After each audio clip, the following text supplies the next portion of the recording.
Welcome back to the Fixed Ops Roundtable. We are excited about this panel. We have a panel of superstars. It is hosted by RepairPal on catering to the female consumer. And I'd like to introduce some of the folks who will help me today with the panel, starting with Kerry Wise from AutoFi and Kathleen Long from RepairPal. Kerry and Kathleen, welcome to the event. Thank you. It's great to be here again, Ted. Yes, I absolutely. think, Kerry and Kathleen, this is a topic long overdue, right? And, RepairPal has done a lot at the event, and I'm excited to introduce the rest of the panel to everybody, if I may. Justin Pomeroy is here from Foundation Automotive. Justin, welcome. Thank you for all you do. Pleasure to be here. Janae Andrews, you're new to the Fixed Ops Roundtable. Welcome. Thank you for having me. Well, yeah, thank you so much. And Janae, tell us a little bit about what you do for the industry, if you don't mind. Yes, my name is Janae Andrews, and I'm a sales consultant for Champion Chrysler down here in Indianapolis, Indiana. Love it. Thank you, Janae. Brooke Furness, we've seen a lot of you at the roundtable. Welcome. Thank you so much for having me. It's a pleasure being here. And I actually just love this outfit so much that I wanted to wear it again. That's really what it came down to, Ted. Hey, Brooke, thank you. Alexandra Jenkins is back at the Fixed Ops Roundtable from Foundation 45 Mitsubishi. Alexandra in Houston, right? Yes, in Houston, service advisor at Foundation 45 Mitsubishi. Thank you for all you do for the industry. Thank you. Daryl Terrell, first time on the roundtable, Daryl. Welcome. Thank you for having me. Honor to be on this panel for you guys. Appreciate you. And tell us again your dealership. I'm located in New Orleans, Louisiana. I'm at Matt Bowers Chevy of Metairie. Excellent. Daryl, thank you for all you do for the industry. Appreciate you very much. And another first timer on the roundtable, we want to welcome Kim Garner, who is with the Carter Myers dealerships. Kim, welcome. Thank you. It's a pleasure to be here. Yeah, great to have you. So, Kathleen and Kerry, I thought I'd get things started. And a little statement here. Women are 65% of licensed drivers in the U.S. and have a serious influence, as we all know, on all automotive and all purchases. 85% of automotive purchases from the showroom to the service lane. Kerry, I think it's higher. And the old stereotype of women being fearful and at a disadvantage going into a dealership seems less true than ever. Yet 74% of women feel misunderstood by the automotive industry. Kerry, why do you think there's still such a disconnect? Well, I am very passionate about representation. And I think one of the challenges that the automotive industry still has is a lack of representation, particularly when it comes to women. And when you look at most dealerships, and particularly in management, it's mostly men. And I think, diversity is not about making people just feel good. This is not a kumbaya statement. It's a business advantage when you have a sales force, when you have a set of service advisors that represent their community. And I'd say the biggest gap we have is gender, is that when you mention those stats about how powerful the women consumer is, it's kind of a shame that we look at most dealerships and 80% or more of the staff is still men. And so I think the opportunity to bridge that gap is to actually find a way to hire more women, which means we actually have to inspect our culture and our environments to make the industry more attractive to women. Yeah, couldn't agree more. Sorry, I had to say it. Hey, Kerry, love it. Kathleen, what do you think? Well, first of all, of course, I absolutely agree with Kerry. And that 20% of women in the dealership shrinks to 3% when you look at technical positions, service staff actually working on the car, and there are only about 7% women in the service lane. So that representation obviously is incredibly important. But I think, barring making a radical change and overhauling all of the service staff at your dealership, there's still many things that you can do to make the environment feel more like it's for me, whoever I am, whether I'm a woman, person of color, whatever. And part of that is just an acknowledgement that this is a system that was, that is dominated by men, but was also designed by men. So really putting on that other hat and saying, okay, what do these other consumers who don't look like me, what do they want? And what do they want out of this transaction? And ultimately, as human beings, we all have common needs. And one of those is to feel that we're in a place where we can trust what's happening, because we're giving up control of something very important to us, our automobile, right? Which for many people represents security, job, freedom, et cetera. And we're putting it in someone else's hands. And so that's a trust transaction. Wow. There's that important word, trust. And Kathleen, RepairPal helps dealerships in catering to that female consumer. I know that's one of the big things that your company does as well. Yeah, so we have millions of visitors to our site every month. We're a consumer-focused website first. And we support those consumers with certified repair facilities, both dealers and independent shops. And that's very important because we've gotten to know the female consumer. 65% of drivers on the road are female. Well, 65% of the visitors to our website are female. Our website very much represents the US car park. And so over the last 14 years, we've been having conversations with women and all the various different people who come to our website and saying, you know, what do you really want? And one of the outgrowths of that is that we realize price is a big issue. So price transparency in sales is something that was solved years ago. Price transparency in the service lane is still an ongoing issue. And that's where mistrust can come in. You're handing over this precious automobile and you're like, okay, and now I've got a big price tag, but I have no idea whether I'm paying the right amount for that repair or not. So having a more informed consumer, having a third party like RepairPal with our fair price estimator to help stand behind the fair prices that your dealership is committed to charging just changes that conversation. And actually for everyone, right? So this cuts across gender, but particularly more and more women are in charge of the finances in their home.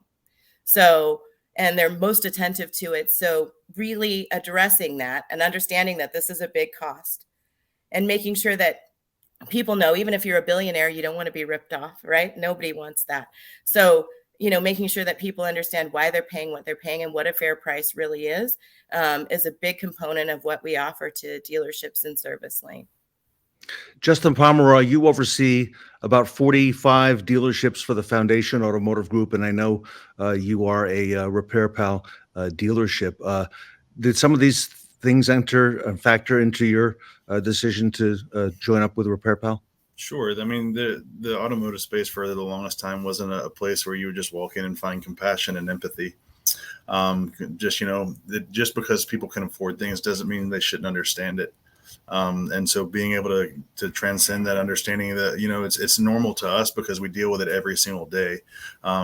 Your common consumer, I mean, even still in the automotive space, I'll talk to general managers and stuff. You mentioned something regarding a car and they're like, I have no clue what you're talking about. You need to speak my language. I'm like, well, this is mine. And, you know, and if we get into certain things in your house, I'm sure I wouldn't know about it either, but it's, you know, it's our job, whether no part of the house that you may do business in, to make sure that everyone is fully understanding about what's going on with their vehicle, usually the second, if not the highest expense or, asset that they own. And so, you owe that to them to be transparent and to be clear and to let them know going down the road what it is they're leaving with and what you've done to, make sure that their vehicle's safer.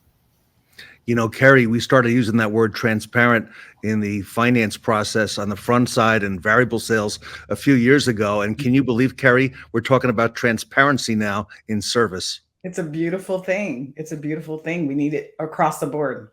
Yeah, I agree. Janae, what do you think? Yes, so I run across quite a few people a month. I'm in the sales department, so this is definitely a category for me. And I see naturally that women do control the finances in the household. Even if I'm selling to a couple, the wife is always, or the girlfriend is consulted about budget or if we're buying the right car. So for my approach, I actually tend to the woman. And a lot of women prefer to work with women. Carrie's been an advocate for this since I've met her. We have to have more familiar faces on the sales floor. We have 30 people, I believe, including my finance and my managers, and I'm the only woman.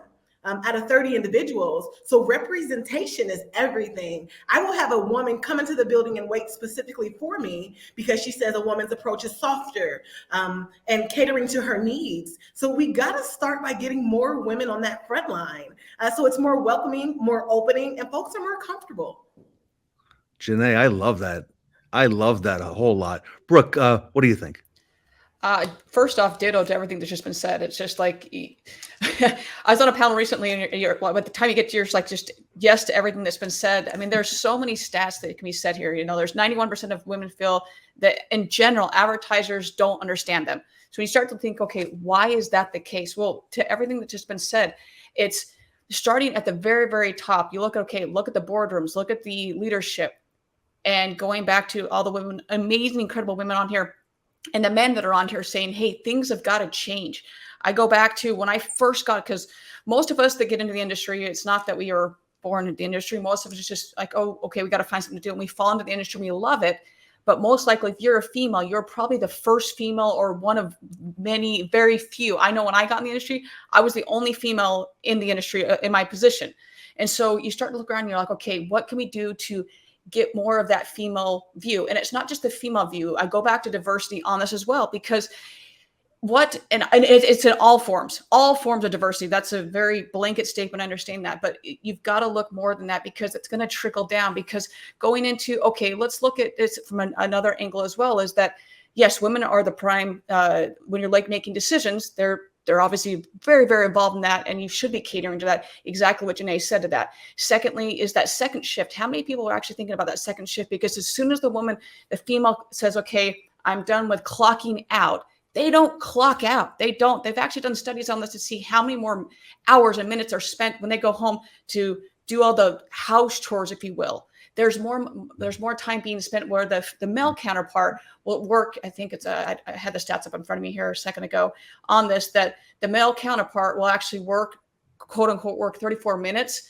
while more than their female counterpart. But the second shift is it's absurdly more minutes on the second shift. So are you thinking about that? Are you thinking about, okay, how can we cater to that female counterpart in our advertising? Because if 91% feel that their advertisers are just not understanding them, man, we have got to flip that script, because that is a huge chunk. And if that's controlling the budget, and whether it's obviously we're talking about automotive, but that's controlling the budget, the new car buying, the new service lane, everything, man, you're missing so much business and so much profit by just saying, we're just going to ignore that entire population. So yes, everything that's been said, and there's so many things that could be done with this. Alexandra, you're a service advisor. You're on the front lines. You deal with this day in, day out. Talk to us. I think it's all about transparency and culture. A comment that we received on a survey the other day was that a female consumer, she's sitting in our waiting area, and she actually feels like we all like working here, that we're actually all happy. And that makes people really comfortable. It makes them comfortable with spending their money. It makes them comfortable coming back. And that comment, I'd never seen a comment like that before in a survey, but that is totally true. Between sales, service, parts, management, everyone here, there's a lot of fluidity. Everyone gets along. It's a fun time. And that portrays over to your customers and your business as well. Your women that are sitting there in the waiting area looking around. I mean, that's what we do as women, right? We people watch, we see things, we pay attention, we listen to all the conversations. And I think that's really important, is your culture and how both all sales, service, parts, everyone interacts with each other. Love it. Daryl, you're also a RepairPal dealership there, a large one. Tell us from your perspective. I think it's all about being transparent, building trust with your customer, building value with your customer, and being consistent with that on a daily basis. I like to compare it to like a cup. You want to focus on pouring into this cup, and once the cup get overfilled, you want to turn the faucet on and actually pour more into that cup.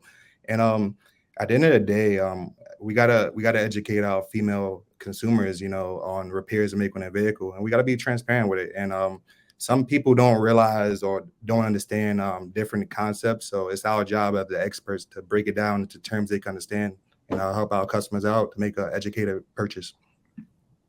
And you mentioned another word in addition to the transparent word. The word is consistent, and I think that a lot of the tools that RepairPal provides consumers, help dealerships, of course, shops, but dealerships also provide that consistency, and make sure the consumers are aware of that as well. Correct. We're talking, everybody, about catering to the female consumer on our panel that's hosted by RepairPal with a great panel. Kerry Wise is here. Kerry, you opened our eyes some years ago in retail on a number of things that we needed to focus on. I'm hearing those topics today: culture, transparency, being upfront with the consumer. Kerry, take us through the rest of the way. Yeah, I think, we're talking about the female consumer, but I think it's important to really zero in on, why is it important to specifically address that consumer? And I think some of you have kind of touched on that a little bit. And we talked about the disconnect, but why the female consumer? Because we can always be better when it comes to our experience in general for customers, but there's something very unique to women versus men. So I'm gonna jump over back to Justin. If you can chime in on, what do you see in terms of your approach that has to be different for women versus men? Why not? Mm-hmm. I want all the consumers, every one of them. Unfair share. I'm a very selfish person when it comes to business, and I'd like every last piece of it. So for me to just either dilute it or not address it would how silly of me. And so I find it very important that, we are open and cater to all people of all, if you're walking in my doors, I'm lucky to have you here. And why not treat you in the best way that I possibly can to make sure that you don't ever go anywhere else, that you leave here fully knowledgeable in what you've done, what you've received, the money that you've spent in correlation to that purchase. And I'm a one-stop shop. You're never going anywhere else. And once I get my hands on you, I'm going to make sure that I'm your choice for life. Love that. Kathleen, what about you? Why the woman consumer? Well, obviously I am a woman, so that's where it starts. But also I've dedicated my career to looking at underserved populations and really making sure that the companies that I work for stand for something that I think we can all rally around. So, definitely having spaces for women to thrive. And I think we live that value from the inside out at RepairPal. So we have more women on our executive team than we do men. And, many other women in different positions in our company as well. And then, of course, on our website, we have many female consumers. And then we're working with, dealerships to make sure that level of service and the experience that we believe women deserve extend there. And, it's not just one person who owns a car in most cases. It's a household, and it's a household car. And many households obviously involve, not every, but many households involve women. And so really addressing the whole household, the whole garage, every car in the garage, that's really the goal for the dealership. It's not just this one interaction with whomever might bring in this one car. It's figuring out how you acquire, to Justin's point, the whole system. And that's why it matters. It matters because we want to be a force for good. We want to be at the forefront of our industry. We want to do what's right by all people because it's the right thing to do. But the outcropping of that is that we're going to be more financially successful. So there's a definite payoff and reward, right? And those two things are not mutually exclusive. They are complementary goals. So it makes a lot of sense for dealers to really be thinking about how they can serve every consumer, both just to do good things. It feels awesome, but also because it's going to mean that dealership is going to be more successful. And then they're going to be able to grow from, 30 dealerships to 40 to 45 dealerships overnight, like Justin's doing over the next several months. So absolutely. I love what you talked about in terms of even your leadership at RepairPal and having women in leadership, because I have found that when women are in leadership, it just changes the entire culture. It's just an automatic shift in terms of kind of how we think about how we're treated and then how we treat our employees, our customers, all of that. So love to hear that. Brooke, what about you? Why women and why aren't we getting this connection to diversity and success? Well, I think great question. Multiple things with that. It goes back to, I think, at a couple things. One is we need to have more of us that are doing exactly this, and there is a small percentage of us, and it has grown over the years. And I've been in the industry for, I think it's like 15 years now, and in those 15 years, I have seen the increase, but it's slowly. And so having incredible people like us on this panel that just say, okay, we've got to have more. We need to have, I won't say like-minded people, because sometimes you need the people that, okay, why don't you think like this, and get to the root of the problem of why they don't think like that. And it may just be, they just are never going to change their way. Okay, I get that, but understand why they don't. And then, okay, work with them if you can work with them, but understand we've got to grow this. And then going back to what you said earlier, is like, why wouldn't you want there? I mean, you go look at the stats of, I mean, we've all thrown around crazy stats of why the female population is, you've got to be focused on that. I mean, women are spending over, was it $200 billion on new cars and mechanical services each year. I mean, why would you not be doing that? It's just insane. We've all been in this industry long enough to hear just story after story where there's manufacturers that aren't focusing on the female population, and they're losing deals over it. I go time and time again, and as a female, you just want something to maybe to put your purse in there. And I would hear stories about certain brands that just wouldn't think about the female, and they just go, you know what? As the female in the whether it's in the family or as a female themselves, I am never going to buy from that company, because I'll go with the other company that is focusing on the female demographic. And so if we can continue, just like I said, to reach out and hold each other and hand in hand and say, hey, let's work together, move the industry forward. I think that's the way to do it. I won't say that is the way to do it. It's just because you've got to continue to say, hey, especially if you're a female in the industry, if you're a male in the industry, and just bring incredible people up that are not even from the diversity standpoint, also from a female standpoint. It's got to be done. That's the only way it's going to be done, Carrie. You mentioned the people on this panel, and there's a lot of women on this panel, but I think, like, I'm going to jump to Daryl. It's men like you, it's men like Justin and Ted who get it and say, you know, we need to focus on women. So what would you tell your fellow men on why they should care about serving the woman consumer? Daryl. So I think that it's all about, I would tell my fellow men that to make the female feel comfortable coming to our dealership for service, make them feel like family. You know, it's kind of like a comparison is if your first time ever going to a gym, and you walk into this gym and you got all this new equipment. You see everybody working out, but you don't know what to do. So us in a dealership, when a female comes in, we want to give them, you know, the care, the trust. We're going to be there for them so they don't feel uncomfortable, and it eliminates the fear, and it actually builds the trust factor with your customer. Yep. And I'm going to finish it out with Alexandra and then Janae. But Alexandra, why women? What would your pitch be to why we should care about women consumers? It's simply because they do make up such a big part of your customer base. And I mean, I've had, women come across the service drive all the time. And if you explain to them, you lay out why, what, when, where, why, they're more likely to buy a cabin filter, buy an air filter, go for upsells, because you always get the men that pull the men card and they're like, oh, I can do that myself. I can change my wipers myself. Oh, that's a repair I can do myself. And, women will keep up with their cars. They don't just think, oh, we're just going to leave it. Oh, don't worry about it. Oh, that's safe, or it's not safe. Women, we pay for the repairs. If we understand what we're purchasing and understand what we're buying, we will actually pay for the repairs to make sure that our families are safe, that we're getting to and from work, that our kids are getting to and from school, and to band, and to this and to that.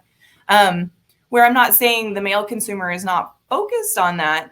It's just for women, it's first and foremost in our mind, and the transparency of what you're purchasing and why.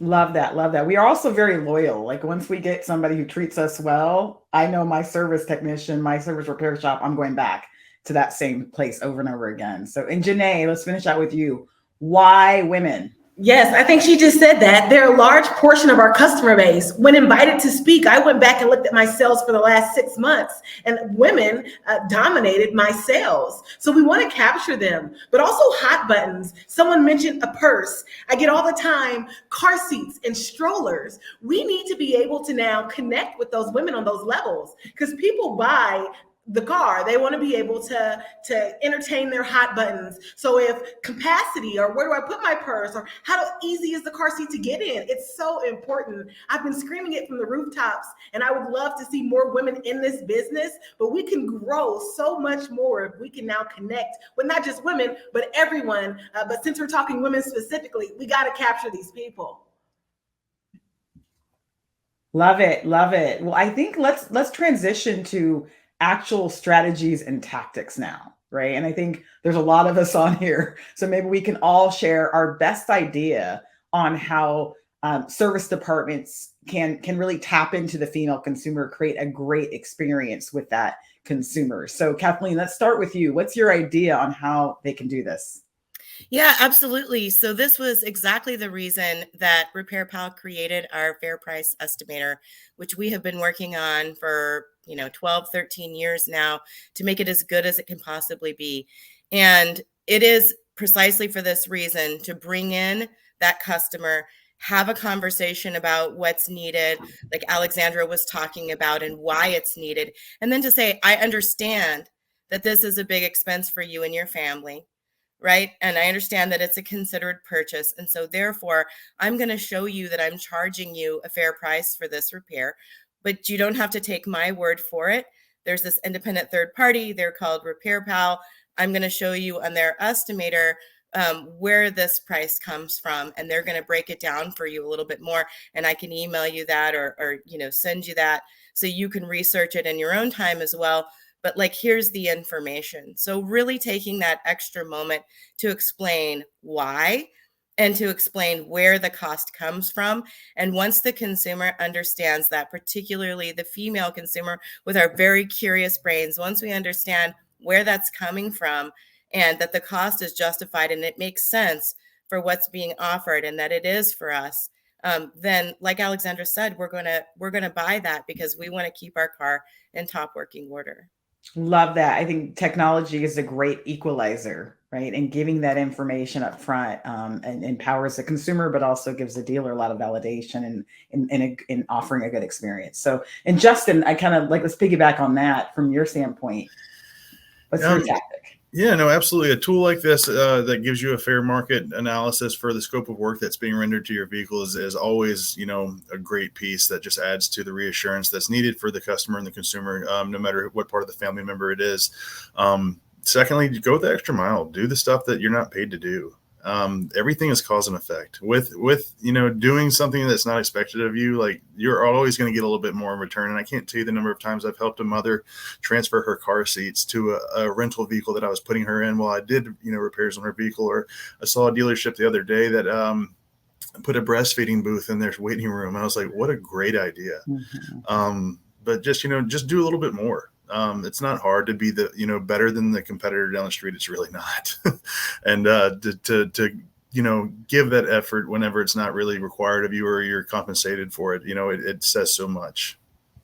Love that. Janae, I know you're on the sales side, but what can translate on the service side in terms of a tactic to reach women consumers? Yes, educating our staff. I really like what Justin said, to help someone transfer their things. I mean, kudos to you. I've never seen that, been in the business many years, but that's just it. We want to sit down our staff and educate them. Guys, we have to be more keen of knowing our women's, what they need, their needs. It's very simple. It's education. My answer is educating the staff. Yes, love that. Brooke, what about you? So without repeating anything that's been said, I'll say understanding, transparency, and listening, because too often we have all this incredible technology, whether it's RepairPal, which is doing an incredible job, and all these things are really, really great. And sometimes we just forget to say, wait, I need to use my ears and actually listen to what the consumer's saying. And because sometimes technology can fail us, and whatever great as it may be, and we forget to say, wait, oh, so you have 2 kids? So wait, you have kids? Yeah, I still have the same 2 kids you asked me about. Yeah, they're still there. And as women, when you don't hear me and actually hear me, I'm going to write you off so quickly.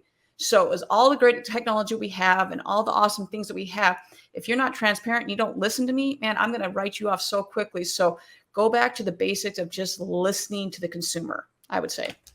Brooke, the listening. I think every woman on here just said amen out loud on the listening front. Hear me. Please hear what I say. Good. Well, let's jump to Daryl. What are your thoughts on one tactic that you'd recommend? I recommend is just educating the female consumer on the repairs done to the vehicle, and on after every repair is done, also the vehicle gets a multi-point inspection. So just going over that multi-point inspection over the entire life cycle of the customer, from when the car is purchased until the customer, it's time for the customer to trade in, and then you're telling them and explaining tires are at 8, brakes are at 7, and then over time you're showing that how it decreases over time. So when it's time for repairs, they're not shocked, and I mean, you're fully transparent, you're building value, and the customers could see how the repairs are necessary at that time. Love it. Love it. Daryl, I love what you're saying about being thorough and telling them what they need. I've had a repair shop tell me I don't need something either, right? I've gone in and thinking that, oh my God, my timing belt's out. And they're like, no, it's not out. You're fine, right? And that the credibility that they earned by telling me I didn't have to spend any money and that I'm fine, it made me trust anything they said going forward. So I love that. Alexandra, let's jump to you. One tactic strategy. Well, Daryl took mine with the multi-point inspection, but I'll tell you another one. I think the other thing is, after repairs are approved and after repairs are done, it's going back over and explaining the repairs that were done again.